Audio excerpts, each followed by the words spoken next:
So our report today is about 1987 Constitution of the Philippines, tackled by Group 7. So 1987 Constitution of the Philippines is a significant document in the nation's history.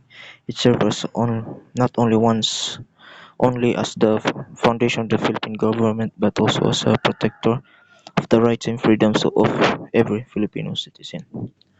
So my objectives in this lesson is learners should be able to know the significance of the Philippine Constitution and identify its fundamental principles and understand its foundation of the country's laws and governance. So this is the historical background is the 1989 Constitution, Malolos Constitution. Next is 1936 Constitution, 1943 Constitution, 1973 Constitution, and lastly 1987 Constitution, or what we know today is Philippine Constitution. So we'll discuss the first historical background. Malolos Constitution, first Republican Constitution of Asia, established under the First Philippine Republic. It's a crafted defense of Spanish colonialism and American imperialism. Scholars highlighted how it's established a democratic republic with a strong emphasis on civil liberties and its separation of powers. However, other historians point out its limitation in practical governance due to its short lifespan and outbreak of the Philippine-American War. So this is the contents of Malolos Constitution.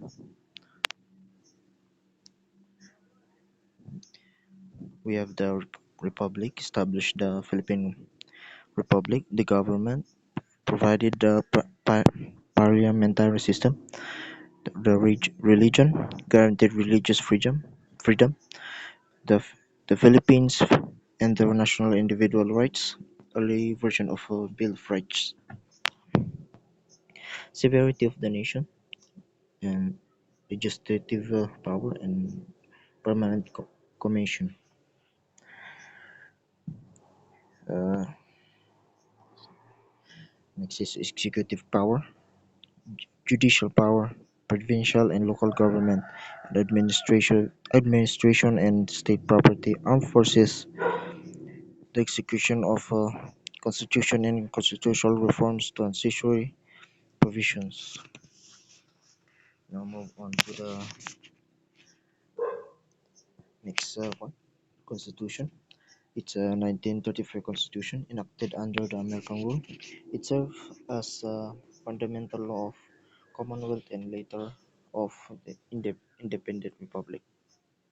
So in this constitution, uh, frequently analyzed the frequently analyzed within the framework of American colonial policy, uh, which emphasized the role in shaping Philippine political institution.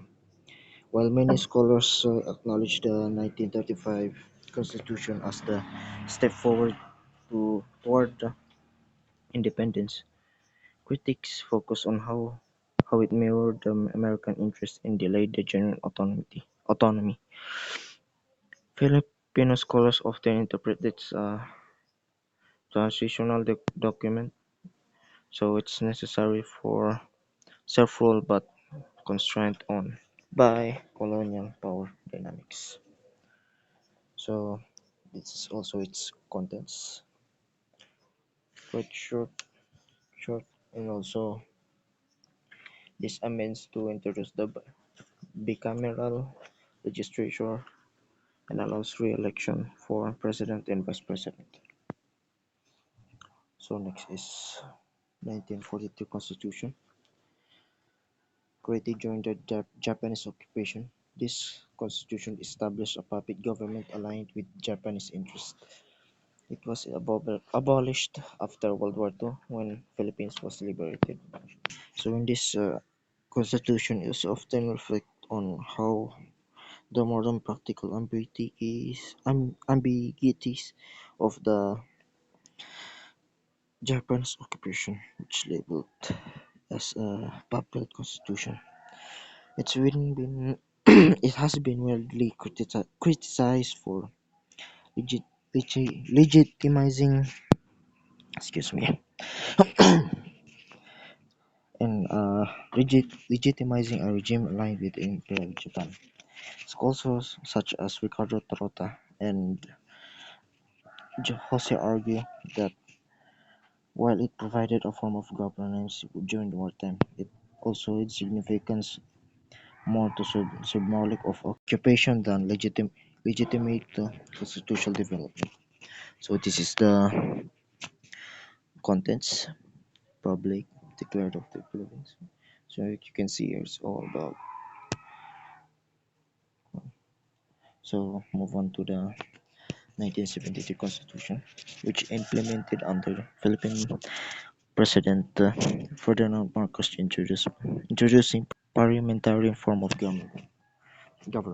Excuse me. So in here,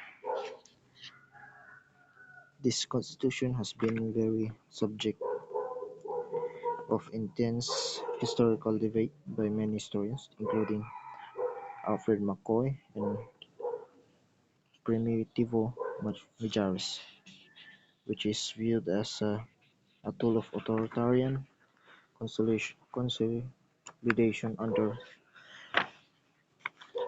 Philippine President Ferdinand Marcos. It was also replaced the presidential system with a parliamentary one, which Marcos manipulated to extend his rule under martial law.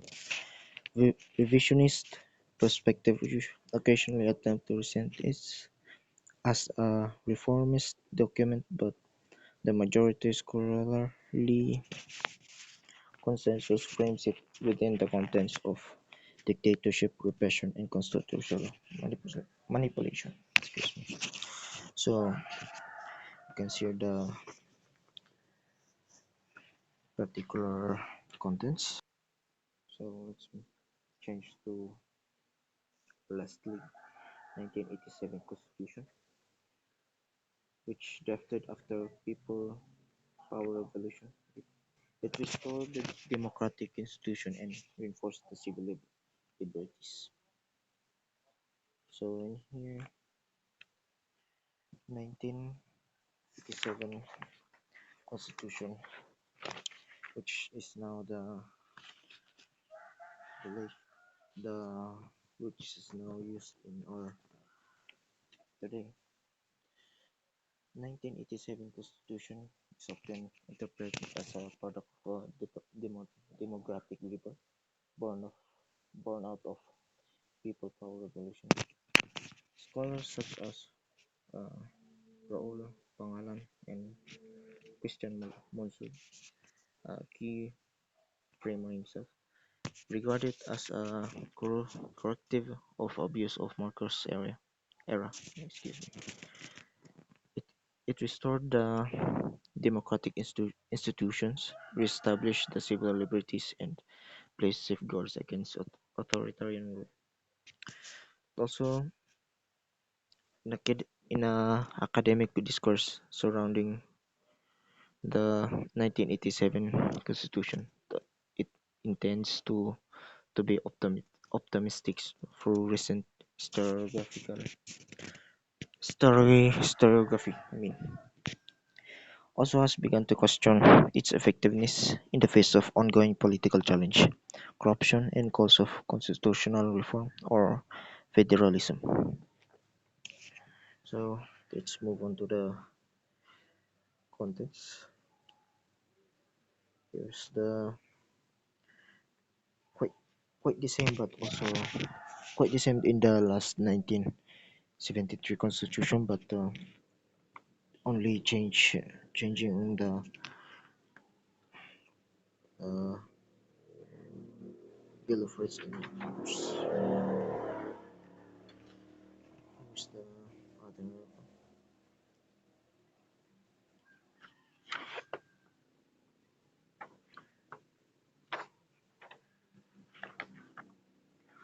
Also, next is social just here in the.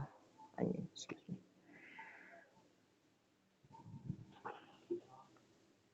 Oh, and lastly, here.